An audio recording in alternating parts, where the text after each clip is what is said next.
महाभारत को आप देखना पढ़ना। और कहीं कहीं ऐसी चर्चा आती है, कह दिया जाता है कि महाभारत ग्रंथ को घर में नहीं रखना चाहिए।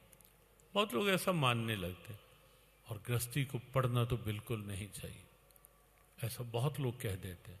ऐसा नहीं है, ऐसा नहीं है।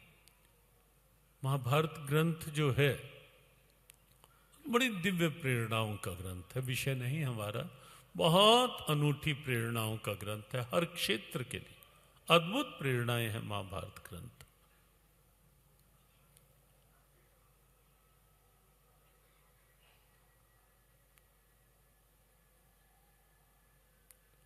शल्य का सारथी बनना स्वीकार, शल्य ने सारथी बनना स्वीकार कर लिया।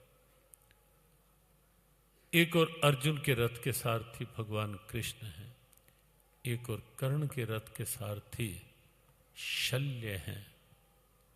दोनों का अंतर आप देखेंगे।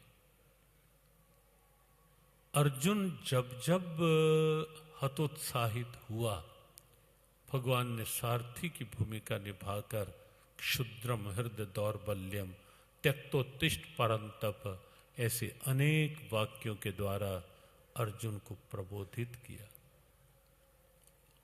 अर्जुन को जगाया, कहीं चिताया, कहीं समझाया। हर तरह से अर्जुन को कहीं वात्सल्य, कहीं प्यार, कहीं फटकार, बहुत कुछ है गीता में। कल जैसे संकेत किया था, कहीं चेतावनी, कहीं प्रेरणा, सब कुछ। लेकिन अर्जुन को अर्जुन के कर्तव्य पथ के लिए प्रेरित किया। लेकिन दूसरी ओर आप देखेंगे महाभारत में शल्य सारथी है। जब जब कर्ण कुछ उत्साह के साथ निकलता, शल्य कोई न कोई ऐसा वाग व्यंग्य कस देते कि कर्ण का उत्साह कमजोर पड़ जाता, कर्ण का उत्साह कमजोर हो जाता।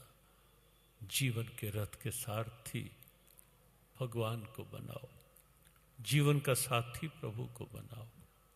जैसे अर्जुन ने कहा, पहले ये कहा, जब भगवान ने कहा क्या करेगा मेरा, अर्जुन ने कहा आप साथ हो ना, इससे बढ़कर और कौन सी बात है। आप साथ हो मेरे, करेगा क्या, करवाएगा क्या, और कुछ नहीं, सारथी बनाओ। तो साथी अर्जुन है, साथी बनाया कृष्ण को, सारथी बनाया कृष्ण को जीवन के संघर्षों में भी। ये महाभारत कुरुक्षेत्र में हुई थी 5161 वर्ष पहले। लेकिन महाभारत केवल वही थी ऐसा नहीं है, और केवल यही थी ऐसा नहीं है।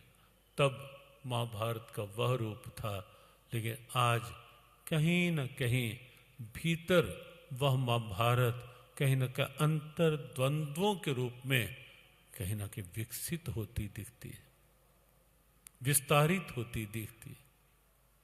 कहीं न कहीं भीतर की स्थितियां ऐसी बन जाती हैं, कहीं तनाव, कहीं दुर्भाव, कहीं दबाव, कहीं ईर्ष्या, कहीं द्वेष, कहीं अंदर का दुर्योधन जाग जाता है ईर्ष्या, द्वेष, छल के रूप में। और कभी कभी अर्जुन सद्वृत्तियों के रूप में, दोनों चलते हैं अंदर। ये द्वंद्व जो चलता रहता है शुभ अशुभ प्रवृत्तियों का, कहीं नकारात्मक और सकारात्मक सोच का, कहीं दैवी और आसुरी संपदा का, यह अंतर्द्वंद्व भी महाभारत का रूप है।